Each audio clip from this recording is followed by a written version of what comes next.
విద్యార్థినులను attender లైంగికంగా వేధించిన ఘటన కరీంనగర్ జిల్లా గంగాధర మండలం కురిక్యాల ప్రభుత్వ పాఠశాలలో కలకలం సృష్టించింది.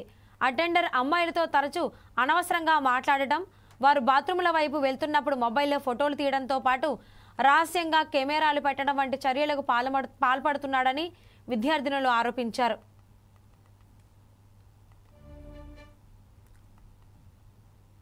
ఎవరంటే ఇప్పుడు అటెండర్ వలన ఇబ్బంది పడ్డట్టుగా పిల్లలు చెప్తున్నారు. ఏమి ఇబ్బంది అనేది వాళ్ళు నివేదిక తయారు చేసుకున్నారు. వాళ్ళు జిల్లా ఉన్నతాధికారులకు ఇస్తారు. దాని ప్రకారం వారు యాక్షన్ తీసుకుంటారు. దాని ప్రకారంగా నడుచుకుంటారు. ఎందుకంటే ఆ రిపోర్ట్ అనేది కాన్ఫిడెన్షియల్ మేడం వాళ్ళకి చెప్తారు కాబట్టి మేము చూడలేదు. ఇటువంటి కార్యక్రమాలు జరగకూడదు. అందుకనే జిల్లా యంత్రాంగము స్నేహిత అటువంటి కార్యక్రమాల ద్వారా సఖీ టీం ద్వారా ఉన్నత పాఠశాలలో చదువుతున్న అమ్మాయిలకి అందరికీ కూడా కౌన్సిలింగ్ రూపంలో ఇది జరుగుతున్న ఏ ఇబ్బంది పడ్డా కూడా చెప్పడానికి వరకు జిల్లా కలెక్టర్ గారు ఆర్గనైజ్ చేస్తున్న స్నేహిత లాంటి కార్యక్రమాలు ఉపయోగపడుతున్నవి.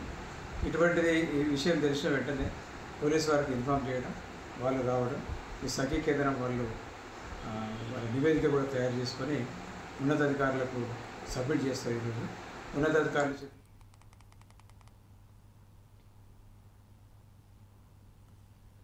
ఫోటోలను మార్ఫింగ్ చేసి సోషల్ మీడియాలో పెడతానని బెదిరిస్తూ విద్యార్థులను మానసికంగా వేధించినట్లు విచారణలో వెల్లడైంది. దీంతో స్కూల్ హెచ్ఎం పోలీసులకు సమాచారం అందించారు. ఈ విషయం వెలుగులోకి రావడంతో గ్రామంలో ఉద్రిక్తత వాతావరణం నెలకొంది.